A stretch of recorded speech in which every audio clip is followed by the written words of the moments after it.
제목 한번 보시죠. 읽습니다. 시작. 무엇이 근본인가? 1번도 읽어봅니다. 읽습니다. 시작. 힘보다 복. 할렐루야. 아멘. 여러분, 힘이 없다고 기죽지 마세요. 권력이 없다고 기죽지 마세요. 권력을 가져도 허무한 겁니다. H그룹의 회장이었던 사람이 좁은 창문으로 자기 몸을 우겨 넣을 때 돈이 무슨 힘이 있었겠어요?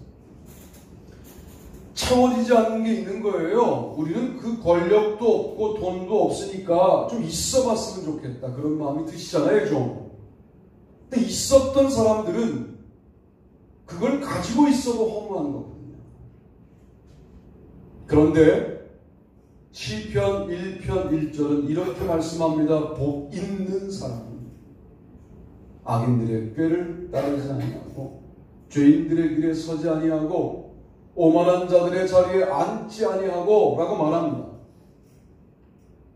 복이 많은 사람이 아니고요, 복을 수요한 사람이 아니고요, 복이 있는 사람이에요. 복은 많이 갖고 덜 갖고의 문제가 아니라 복이 있고 없고의 문제예요. 존재론적인 문제라는 거예요, 이게. 여러분들이 예수님을 믿으면 복이 있는 사람이 된 줄로 믿습니다. 아멘. 힘은 아직 없어요. 그런데 복이 있는 거예요. 제가 어느 날 말씀을 읽는데 하나님이 계시하셨어요.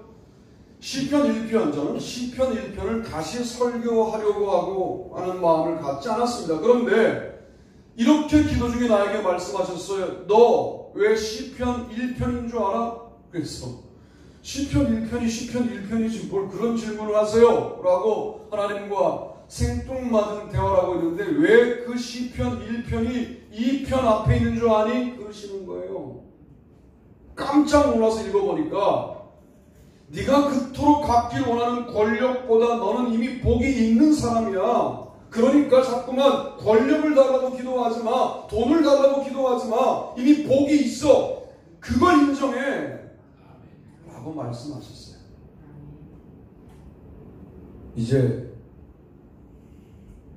66주 설교가 결정되는 순간이에요.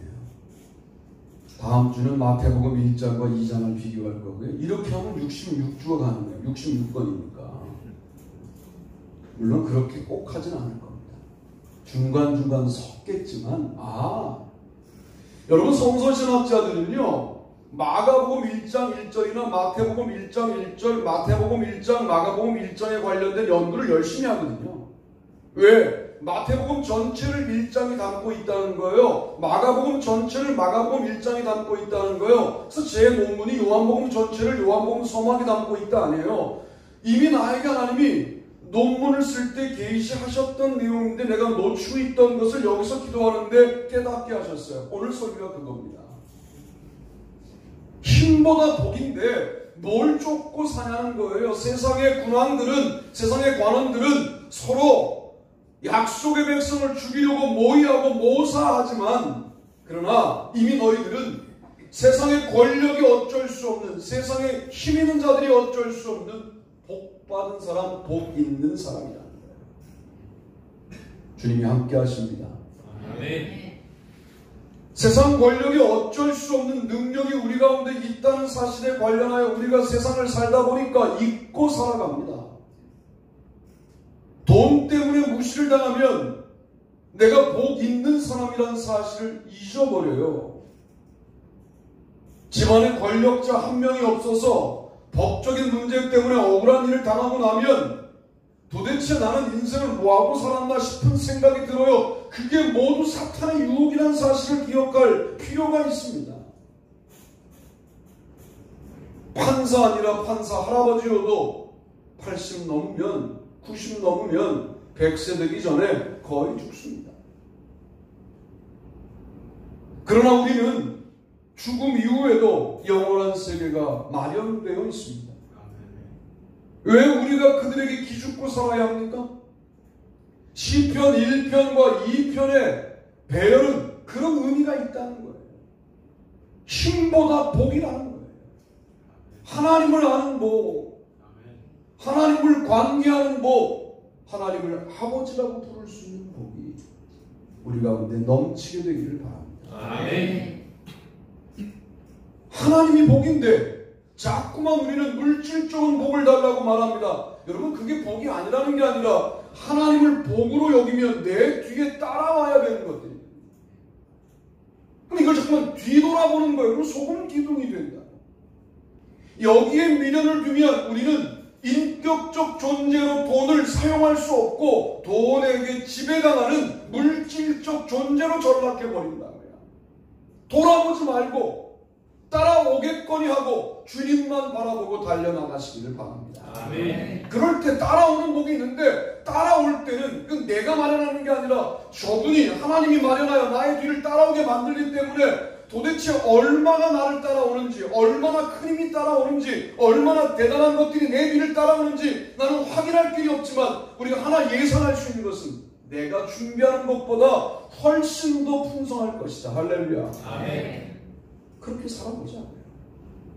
그동안 힐끗힐끗 돌아보며 인생을 낭비해 왔다.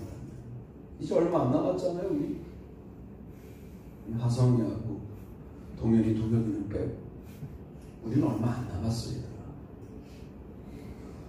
그런데도 예전의 습관대로 산다. 여러분, 이러지 말고요.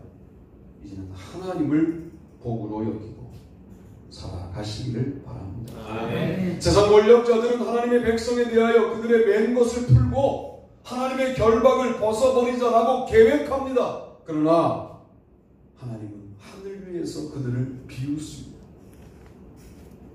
내가 오늘 저녁에 너의 혈관 하나를 누르면 너의 생명이 무엇이 되겠느냐라고 주님은 하늘에서 그 권력자를 비웃는다.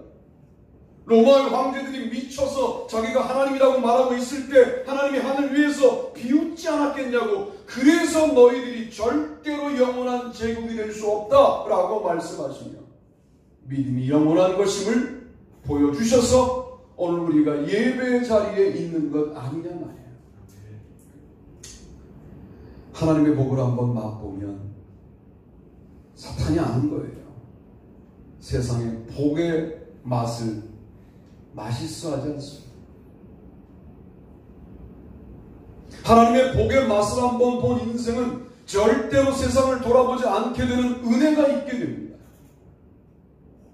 그 복이 회복되어야 돼요.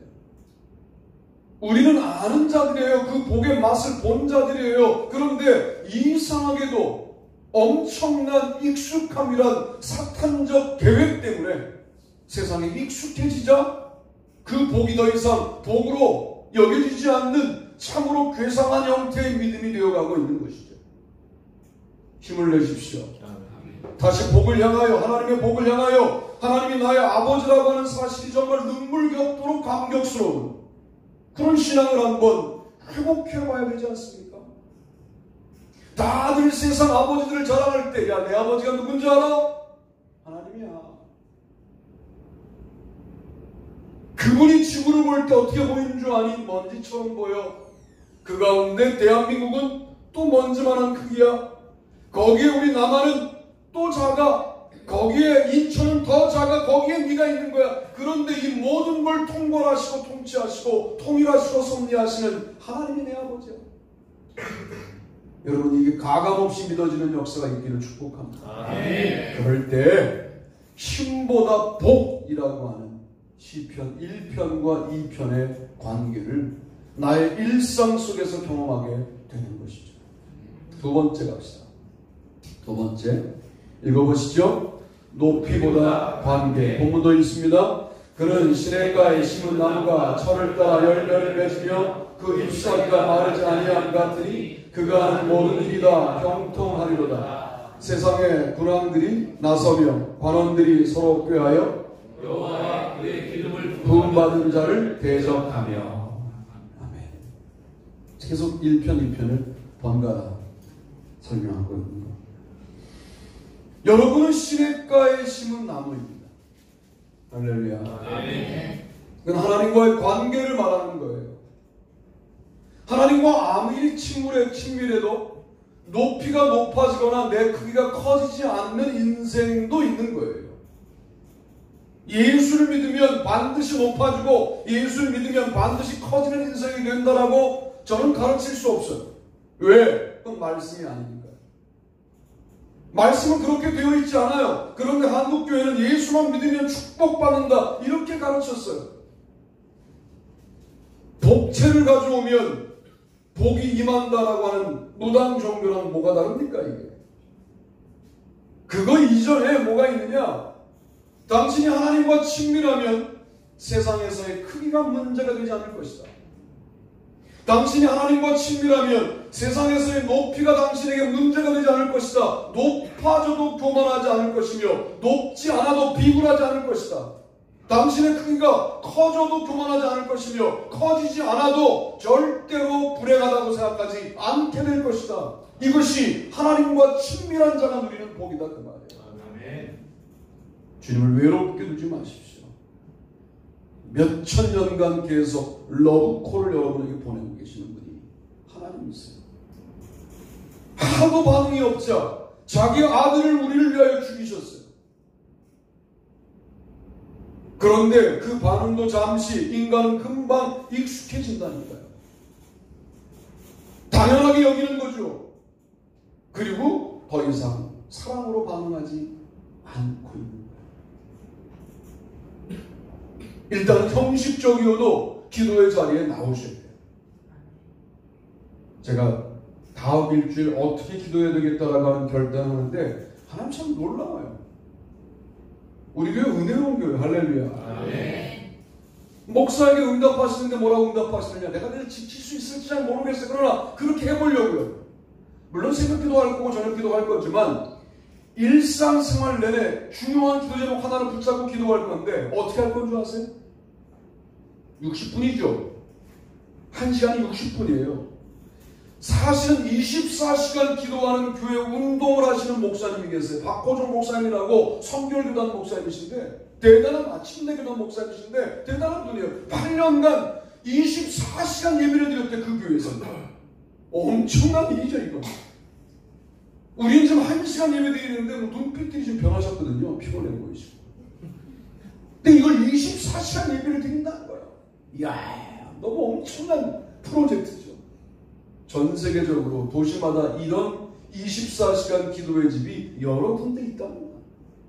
세계가 어떻게 운영되는지를 아실 필요가 있어요. 우리 때문에 운영되는 게 아니라 그 기도하는 사람들 때문에 운영되고 있는 건데 우리는 그 덕을 보고 있는 거예요. 네.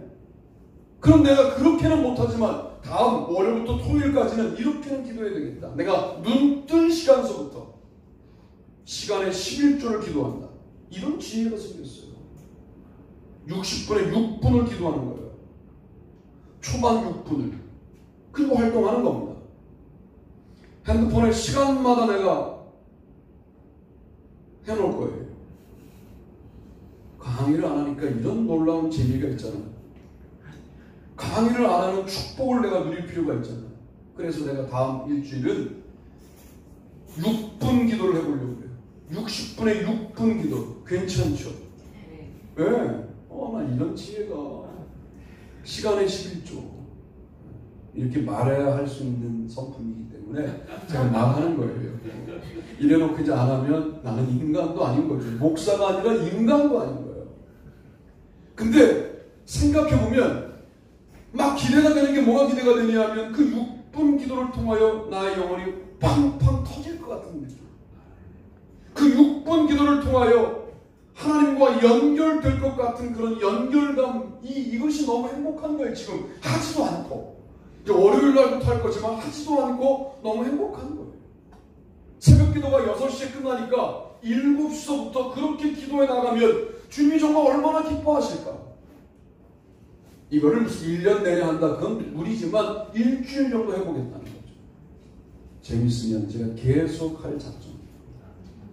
은혜로우면 계속 할 마음이에요. 여러분은 이 설교를 듣는 동안 하나님과의 관계를 개선하기 위하여 최소한 내가 집사로서, 권사로서, 장로로서 요걸 한번 해보겠다라고 하는 그런 마음의 결단이 생기면 여러분 시도하십시오. 그리고 그 관계의 복을 누리십시오. 주님과 친밀한 게 세상의 그 모든 것들을 얻는 것보다 행복한 감정이 들 때 세상이 두렵겠냐. 세상의 재물이 두렵겠냐고, 세상의 부자가 나를 주눅들게 하겠냐고, 세상의 권력자들이 내가 주눅들 만한 대상이 되겠냐고. 왜? 하나님과 친밀한 게 그 모든 것들을 이기는 것을 경험하는 거예요. 이게 신앙생활의 능력 아니냐 말이에요. 시냇가에 심은 나무는 철을 따라 열매를 맺으며 그 잎사귀가 마르지 아니함 같더니 그가 하는 모든 행사가 다 형통하리로다. 기둥 주자의 근원 원자, 주원이의 주제성구가 시편 1편 3절이에요. 시냇가에 있어야 되는 거예요. 여러분, 높이? 시냇가가 뿌리이고 높이가 확보돼야 교만해지지 않는 거죠.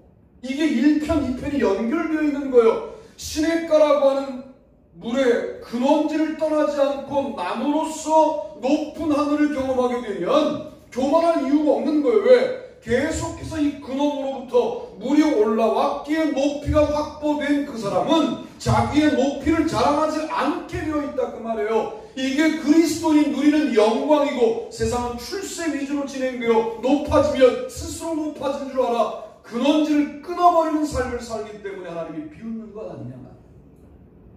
시냇가에 뿌리를 내리고 높아지십시오. 시냇가에 뿌리를 내리고 커지십시오. 그런 인생을 살아봅시다. 제발 우리 아이들도 그렇게 되기를 바랍니다. 이 아이들이 세상의 문화와 메커니즘에 막 휩쓸려 다니면서 무조건 대학은 가야 돼. 왜 가야 돼? 왜 가야 합니까? 정직하게 묻자고 왜 가야 해요? 세상을 편하게 살기 위해서. 그럼 보내지 마요. 대학. 세상 편하게 살려면 왜 대학 갑니까? 나처럼 고생하지 말라고 그런 이기적인 목적이면 대학 보내지 맙시다. 우리는. 그런데 이놈이 메이저급 대학에 가서, 연세대, 서울대, 고려대 가서 그 비기독교적 문화를 좀 뒤집어 엎을 영적인 힘을 좀 갖고 총학생회장이 되어서 모든 운동권과 달리 하나님 나라의 복음을 증거하는 하나님 나라의 운동권으로 살겠다는 마음을 갖겠다. 그러면 보내자고. 운동권이 나쁘단 말은 아니에요. 운동권 권사가 웃고 있잖아 지금. 그런 열정이 있어야 이게 통해요. 운동권의 열정이 복음의 운동권과 통하는 거라고. 이게 무슨 열정이 있어야 되는 일이에요. 신앙적인 일이에요.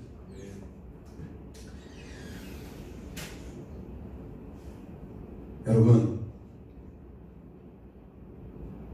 지금 반복되는 일상이 감사하지 않잖아요. 그런데 우리 두 분 권사님께 오늘 식사하면서 한번 여쭤보세요. 늘 걷던 건데 지금 걷는데 감사한지 안 감사한지. 감사하시다고 말할 거라고. 이 양반들아, 이 건강한 척하는 양반들아, 어느 날 갑자기 내가 걷던 일인데 그 반복이 안 되는 때가 온다니까요.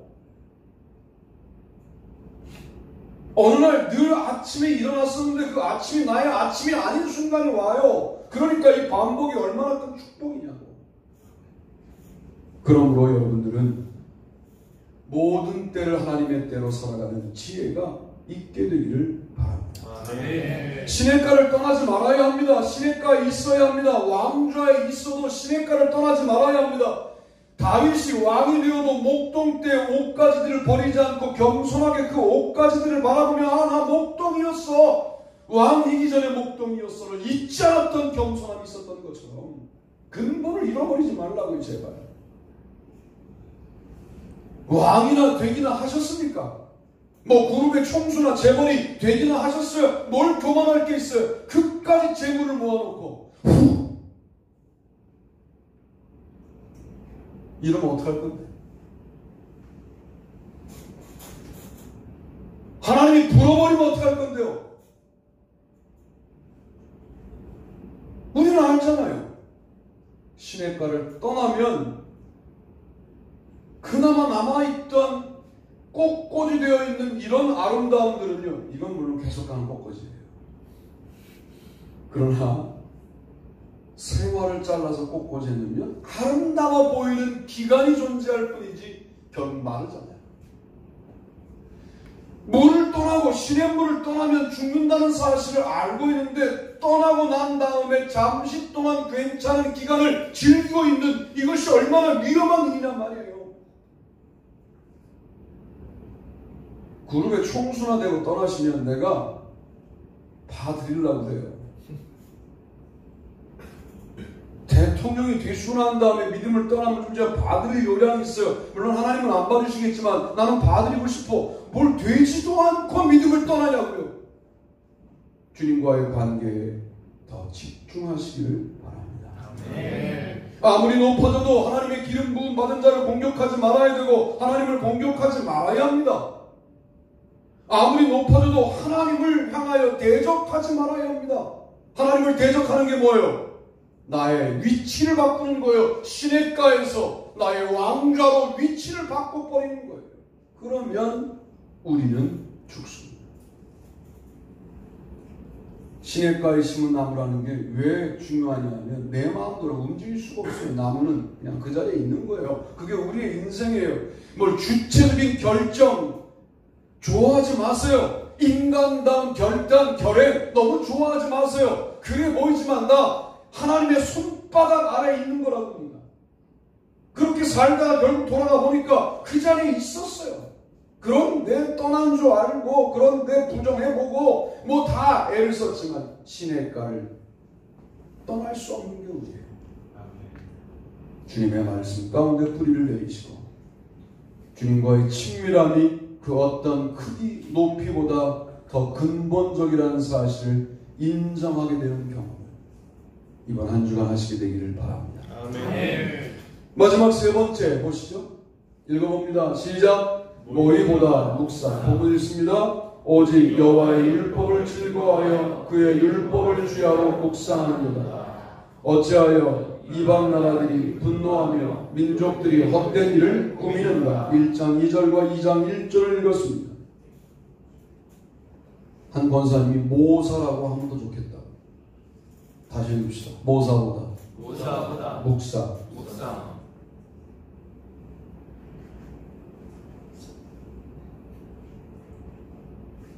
하나님을 대적하는 모의를 해요. 하나님의 백성을 죽이는 모사를 꾸며요. 이게 권력 있는 자들, 관원들의 태도입니다. 그런데 우리는 사람을 향하여 해악을 끼치는 모의를 하지 않고 오직 여호와의 율법을 즐거워하여 그 율법을 주야로 묵상하는도다. 이렇게 사시기를 바랍니다. 아멘. 말씀 묵상할 시간도 없어요. 너무 귀한 말씀이 그냥 잠들어 있어요. 그런데 우리는 사람들을 묵상하다가 사람들을 모의하여 내 편 만들고 이집트를 하고 앉았어요. 사람이 정말 내 편이 있을 것 같아요? 여러분, 사람에게 베푼 건 어디다 새기는 거냐면 흐르는 물에 새기는 거예요. 베풀었는데 이미 흘러갔어요. 없어졌어요. 그거를 나는 기억하죠. 내가 너에게 어떻게 했는데 흘러갔다니까요. 뭘 하나님 말고 내 편이 어디 있다고 인간을 내 편, 네 편을 가르고 살고 있어요. 참으로 동네 골목대장식의 인생인 거죠. 모의하지 말고 모사하지 말고 묵상합시다. 아멘. 어찌하여 민족들이 헛된 일을 꾸미는가? 라고 말합니다. 이 꾸미는가를 모의 혹은 모사라고 말할 수 있습니다. 하나님께 속한 자는 인간의 생각으로 우선적으로 생각하기보다 말씀을 묵상하기를 즐거워합니다. 6분 기도가 여러 번 반복되면 할 내용이 없을 거 아니에요. 그렇죠? 그러면 말씀을 읽을 거예요. 제가 소리내서 6분만 읽을 거예요. 7분 읽으면 질서가 무너지잖아요. 그러다가 은혜가 되는 말씀이 있으면 밑줄 긋고 제가 묵상할 거예요. 그리고 또 그 말씀을 붙잡고 기도할 거예요. 다음 주일 말씀은 벌써 준비해놨어요. 마태복음 1장과 2장을 비교하는 걸로. 그러나 말씀을 묵상하다가 또 충격적인 말씀이 오면 오늘 주셨던 영적인 깨달음 말고 다른 걸로 설교할지도 몰라요. 기대해 주세요.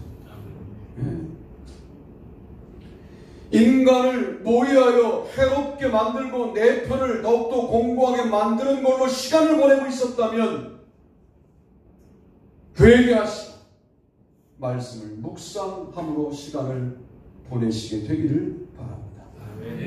말씀을 묵상할 때 인간이 근본을 알게 됩니다. 모의로 가득한 인생을 살지 말아야 합니다. 하나님이 웃고 계십니다. 그래, 너희들이 내가 준 생각하는 능력으로 나를 공격하겠다고? 그래, 한번 해보아라. 너를 내가 공격하기 시작하면 질그릇 깨지는 것 같이 너의 인생이 깨질 텐데 계속 그렇게 하려고 하고 있는 거지 너 지금 이라고 주님은 시편 2편에서 말씀하시죠. 세상의 군왕들과 관원들을 질그릇 부수듯이 부수시는 분이 주님이시다고 말씀하고 있습니다.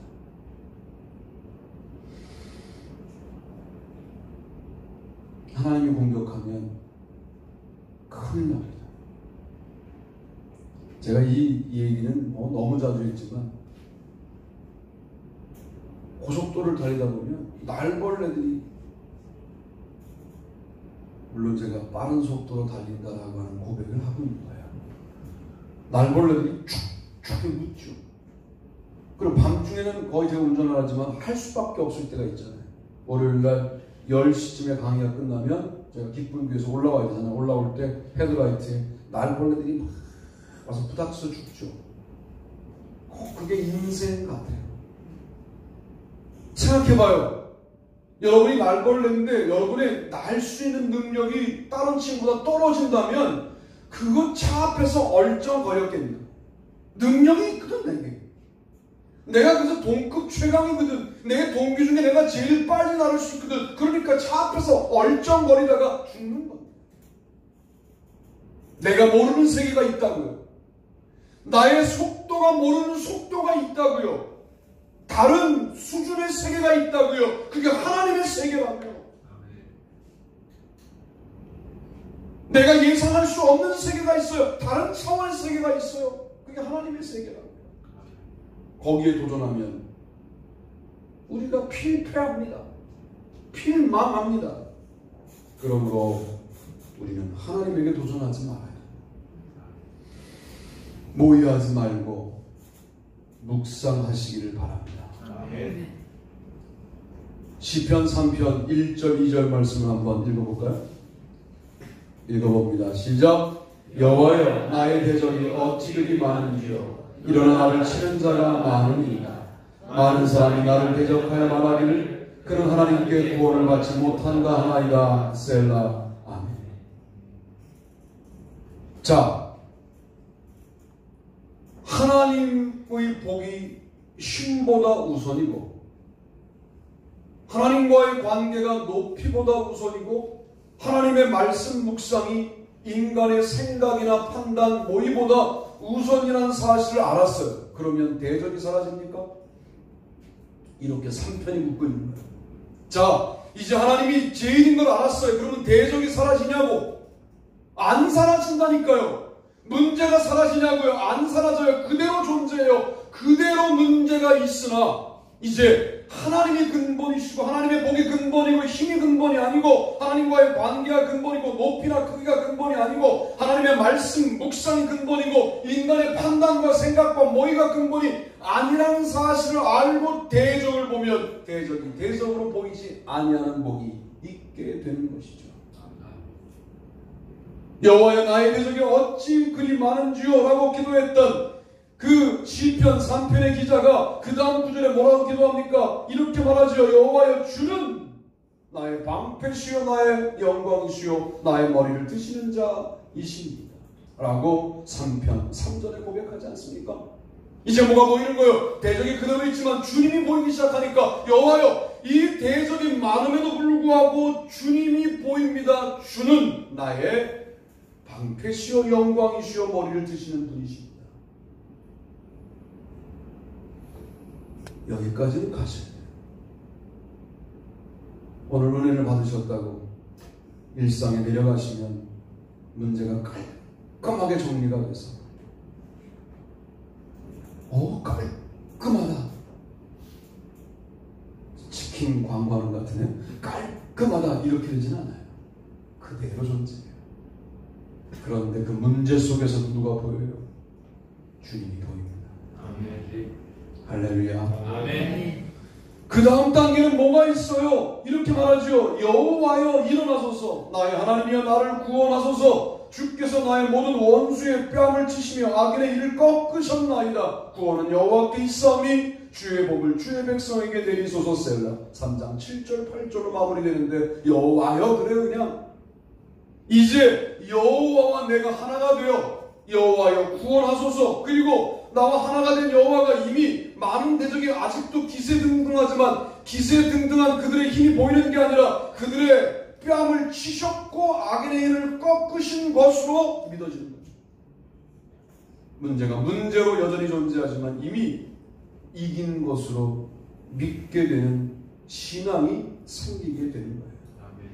이것이 1편과 2편과 3편이 순서대로 나와 있는 이유입니다. 3편은 적용입니다. 적용.